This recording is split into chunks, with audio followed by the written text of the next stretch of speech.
Si on devait imaginer une guerre entre l'intelligence artificielle et nous, êtres humains, je serais en première ligne, mon gars. Je serais un des premiers à me faire défoncer. Je suis photographe. Et concrètement, aujourd'hui, j'ai des gens qui m'appellent sans pression et qui me disent « Tiens, ce mois-ci, on va pas faire des photos de nos produits avec toi parce qu'on a trouvé une super application qui nous permet de faire des packshots de nos produits avec notre téléphone. » Je suis dans les tranchées, mon gars. Je suis dans les tranchées parce qu'aujourd'hui, concrètement, c'est mon compte en banque qui est touché. C'est la moula qui fond comme neige au soleil. Mais en même temps, comme dirait l'intérimaire en place, j'ai doublé mon chiffre d'affaires sur les 3 derniers mois parce que 1.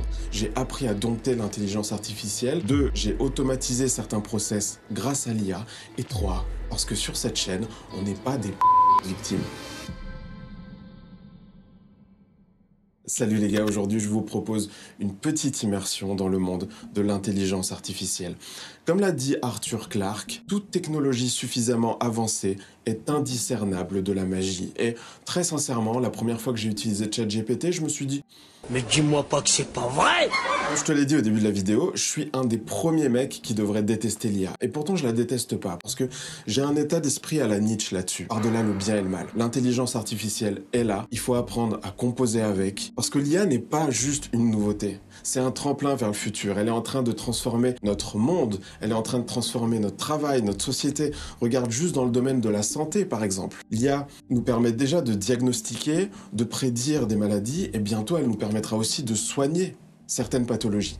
Quelqu'un m'a dit récemment « Oui, mais t'imagines dans quel monde on va, blablabla, bientôt on sera opéré par des robots, etc. » Et puis dans ma tête, j'avais une petite voix qui disait quand même « Imagine juste que tu as une opération à faire. Un chirurgien, aussi bon qu'il soit, reste un être humain. Qui peut être fatigué, qui peut en être à sa 5e opération de la journée, qui peut faire une erreur fatale parce que il n'a pas analysé une donnée qu'il devait analyser. » Donc la question se pose pas aujourd'hui, mais le jour où des robots seront capables de faire des interventions sur des gens, d'analyser 5329 données à la seconde, il y aura match, frérot, il y aura match. Aujourd'hui, j'aimerais pas juste te parler d'intelligence artificielle, j'aimerais te proposer une philosophie générale face aux innovations. Tu vois, avec l'émergence de l'intelligence artificielle, on a deux choix.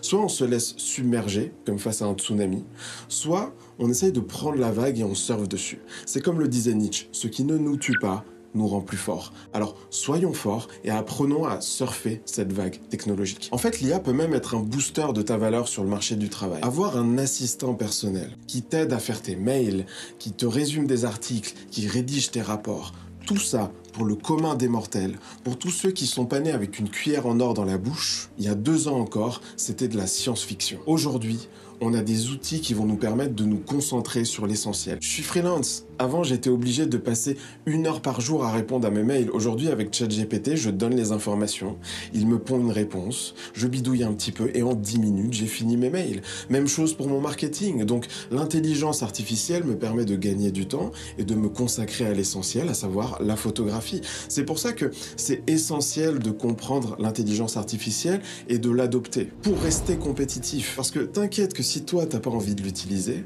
t'as un concurrent quelque part qui est en train de l'utiliser et qui va t'allumer, tout simplement, parce qu'il va plus vite que toi. Et aussi, je ne pense pas qu'on pourra résister et qu'on pourra exister face à l'intelligence artificielle si on ne l'utilise pas. Comment est-ce que tu veux lui survivre si tu ne sais pas comment te positionner par rapport à elle? Je t'explique, c'est simple. Si tu fais la même chose que l'IA, tu seras remplacé par l'IA. Si, en tant que photographe, toutes les prestations que je propose à mes clients, c'est des photos de produits sur fond blanc, je ferme la porte dans 6 mois. Si par contre, ce que je propose à mes clients, ce sont des visuels avec une identité propre, qui est une alchimie complexe de mes inspirations, alors là, je serai très très difficile à battre par l'intelligence artificielle. S'il y a une chose que j'aimerais que tu retiennes de tout ça, c'est que plus vite tu arrives sur une technologie, plus vite tu l'utilises, et plus ça te permettra de ne pas être dépassé. C'est comme arriver le premier à une vente aux enchères. Plus de choix, plus d'opportunités. L'IA peut être un allié redoutable pour toi. L'enjeu, c'est de l'intégrer à ton process pour qu'elle améliore ton existence. Je suis curieux d'ailleurs. Est-ce que tu as peur de l'intelligence artificielle? Partage-moi ton ressenti dans les commentaires. Dis-moi aussi si t'aimes la nouvelle ambiance, nouveau studio, nouveau bail, petite lumière tamisée. J'espère que ça te plaît. Moi, je vous retrouve très vite pour une nouvelle vidéo et d'ici là, restez curieux, soyez affamés et surtout, osez penser. À très vite.